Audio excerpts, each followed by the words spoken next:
नमस्कार, मी पंजाब डक. 1 तारखेपर्यंत दररोज अशा वेगवेगळ्या भागात चांगला पाऊस पडणार आहे. आज देखील पूर्व विदर्भ, पश्चिम विदर्भ, मराठवाडा, उत्तर महाराष्ट्र, कोकणपट्टी, खानदेश, घाटमाता, त्याच्यानंतर पश्चिम महाराष्ट्रामध्ये सगळीकडे वेगवेगळ्या भागात असा दुपारनंतर बऱ्याच ठिकाणी पाऊस देखील सुरुवात होणार आहे. 30 तारखेपर्यंत चांगला वेगवेगळ्या भागात पडणार आहे म्हणून हा अंदाज लक्षात. पण सर्वप्रथम आणखीन जुलैच्या पहिल्या आठवड्यात मात्र सगळ्यांसाठी एक सूचना, मुंबईकर, पुणे आणि उत्तर महाराष्ट्रातल्या शेतकऱ्याला सांगू इच्छितो की 2 जुलै ते 8 जुलैच्या दरम्यान मुंबईकडं काही ठिकाणी अतिवृष्टी होईल. म्हणजे इतका पाऊस पडेल की आतापर्यंत मुंबईला इतका पाऊस कधीच नाही असा पाऊस येणार आहे. म्हणून मुंबई, पुणे, उत्तर महाराष्ट्रातल्या शेतकरी हा अंदाज लक्षात घ्यायचा. आणि आपल्या जे ओढे नाले असेल त्याच्या बाजूला समजा एखाद्याच जनावर बांधलेले असतात, त्याच्यामुळे ते 8 दिवसामुळे काळजी घ्यायची. कारण की मुंबईकडे खूप मध्ये 2 जुलै ते 8 जुलै मध्ये वेस्टर्न महाराष्ट्र मध्ये पश्चिम महाराष्ट्र असा तिकडे चांगला पाऊस पडणार आहे म्हणून हे अंदाज लक्षात घ्यायचा.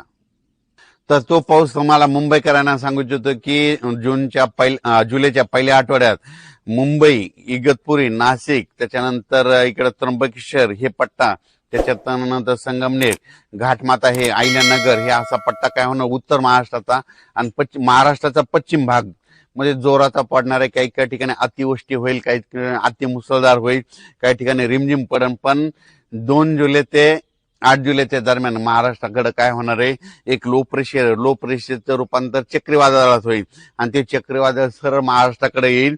आणि त्याच्यामुळे महाराष्ट्राकडे मग काय होणार आहे, महाराष्ट्रामध्ये ठिकठिकाणी म्हणजे जुलैच्या पहिल्या आठवड्यात मुसळधार पाऊस पडणार आहे म्हणून हा अंदाज लक्षात घ्यायचा. आणि शेतकऱ्याला सांगू इच्छितो की सर्वप्रथम आनंदाची बातमी, मी म्हटलं ना दुष्काळ वगैरे पडणार नाही, तर तुम्हाला सांगू इच्छितो मुंबईकडे, उत्तर महाराष्ट्राकडे, त्र्यंबकेश्वरकडे, नाशिककडे, इकडे संगमनेर पट्ट्यात, इगतपुरी भागात, इकडे घाटमाथ्यावर जो पाऊस पडला तर निळवंडे धरण आहे त्याच्यामध्ये पाणी येणार.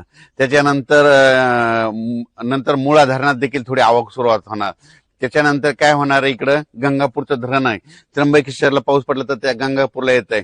प्रवरा नदीवर जे धरण आहेत त्याच्यामध्ये देखील आवक येणार. कारण की हे पाऊस हे 5-7 धरणासाठी.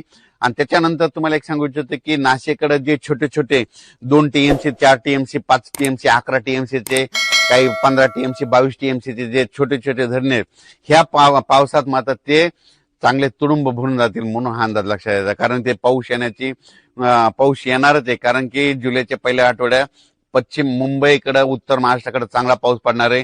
त्याच्यामुळे त्या धरणामध्ये आवक येणार आहे आणि शेतकऱ्यासाठी ही सर्वप्रथम आनंदाची बातमी.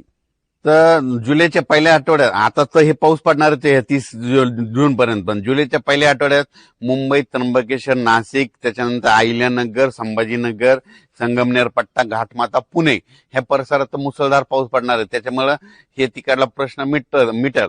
पण त्याच्यानंतर काय झालं, पश्चिम महाराष्ट्रामध्ये सोलापूर जिल्हा, सांगली जिल्हा, त्याच्यानंतर साताराच्या इकडला पूर्वेकडील भाग, बऱ्याच शेतकऱ्याचे फोन आले. कोल्हापूर, सांगली, आटपाडी, त्याच्यानंतर दारिमपट्टा, कासेगाव मध्ये द्राक्षपट्टा, त्या भागात काय झालं, शेतकऱ्याचे फोन आले होते. पण काल कासेगावला सुद्धा पाऊस सुरू झाला, पंढरपूरला देखील पाऊस झाला. आणि सोलापूर जिल्ह्यातले सांगू इच्छितो की सोलापूरकडे देखील पाऊस येणार आहे. पहिल्यापासूनच मी म्हणतो जून मध्ये पाऊस कमी पडणार, जुलैला जास्त पडणार, ऑगस्टला 2 पाऊस मोठे राहतील आणि सप्टेंबर, ऑक्टोबर परतीचा पाऊस धुमाकूळ घालील म्हणून हे अंदाज लक्षात. राज्यात सगळ्या शेतकऱ्याला सांगू इच्छितो, जमिनीमध्ये ईदभर ओल झाली की तुम्ही तुमचं पेरणी कधी करू शकता.